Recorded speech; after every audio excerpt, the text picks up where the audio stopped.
Hey, this is Brian in another edition of our micro message series, putting together to help train our churches to know how to care for their pastor. We've covered a lot of issues, but on this particular issue is how can the church care for the pastor's kids? Uh, Pastors, it's a fishbowl life that they live in. They know that often going in. There's a lot of scrutiny, and so for better for worse, there's scrutiny there.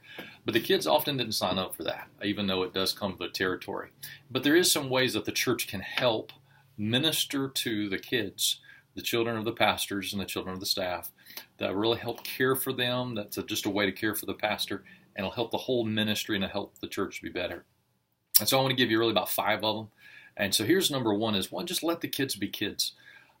There can be a sense of, they have to be perfect. Here's what they have to exactly look like and behave like. Yes, there's some expectations that are out there that the pastor has to set for his kids. He has a responsibility to manage his own household, or he can't manage the rest of the church. 1 Timothy 3 teaches us that. But there's so many things that the kids are involved in, whether it be sports or recitals or music or just so many activities that are out there. And there just needs to be freedom for them to go and to enjoy those parts. But also as they're enjoying and they're just being a kid, make sure that the church just gives the freedom, the joy, the permission, if that's the best word, for that pastor to go and enjoy being with his kids. It's great when the kids are doing a ball game and there's dad cheering them on or helping coach. And so just because maybe there's a late planned committee meeting doesn't mean that has to take precedence over and priority over what's already in long-term plan for the kids. There's a lot of people in the church, but the children only have one dad. And so make sure that I know there's exceptions that come up, but don't let those exceptions become the rule. Just let the kids just enjoy being the kids. Let them breathe. Nobody's kids are perfect, so let's just acknowledge that. But let just the kids just enjoy what they're doing, their giftedness, and the whole church will be better. And then just, for that dad, that pastor, your pastor, to have the freedom to love on his kids as well. So just let the kids be kids. Number 2, and this is a pretty serious one, don't use the pastor's kids to get to the pastor. There's issues that might need to be communicated to the pastor. There's might be frustrations that you have, items to say for better for worse. If you need to say them to the pastor.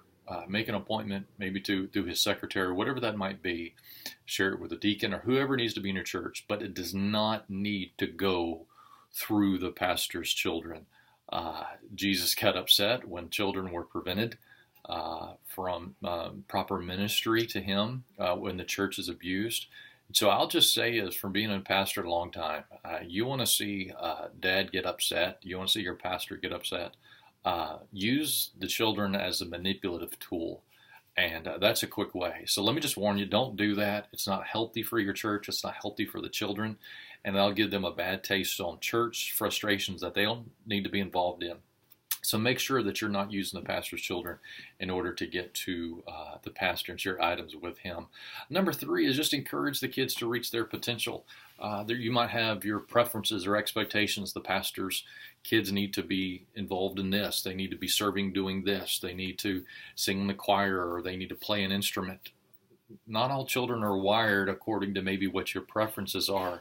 According to 1 Corinthians 12:7, God has gifted all Christ's followers for the manifestation of the common good of the church. That might not look for the children of your pastor exactly what your preferences are. They might be better in technology. They might be good writers. They just might be good care people that are behind the scenes. They might not be out in front. And so make sure that you are helping them just reach their potential, whatever that is. Have you ever talked to the kids to say, what is it that you like? What is it that you're working on? Talk to your pastor or your pastor's wife. Say, hey, tell me about your kids, what's happening there. And then help press into that. Send them a video. If there's a training coming out and something that they like, send it to them. Just a great way to help them reach their potential, not just try to fit them into what you have as your preferences. Number 4 is to pray for them. There's a spiritual battle that's taking place. And of course, whenever Satan, who wants to steal, kill, and destroy, he's seeking whom he can devour. He wants to, of course, take out the pastor. So there's a spiritual target on him. But one way to get to the pastor is through the kids.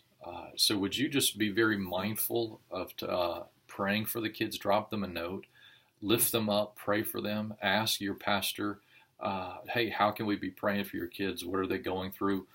Find ways maybe just to drop them a note, hand that to your pastor, have him hand it to the kids. Hey, somebody's praying for you. Pray, pray, pray. And then last, I would just say this is remember their birthdays, special accomplishments. Whenever, I know the pastor is the one that's often out front. He's in front teaching. But whenever there's birthdays that come, pastor appreciation times, don't forget the kids. It might be a gift card. It might be a small thing. Just love on them. And that is going to mean a whole lot to the pastor, to the pastor's wife, to know that the church doesn't just care about the one or just doesn't care about what the pastor can do for them, but really cares about the entire family. And so these are just 5 areas I wanted to mention to you. And I know there's a lot more. One, because the children in your church are unique. And so let me just encourage you, sit down with your pastor and his wife, just casual conversation. Hey, how can we best care for your children? What can we do to show care to them? And they might express some unique ways. Maybe give them a heads up, give them time to think about it, and then integrate that into the life of your church, and your church will be better for it. Well, thanks so much for listening. Another part of our micro messages, we want to make sure that we're helping the church be the church so that you can care for your pastor. Have a great day. God bless.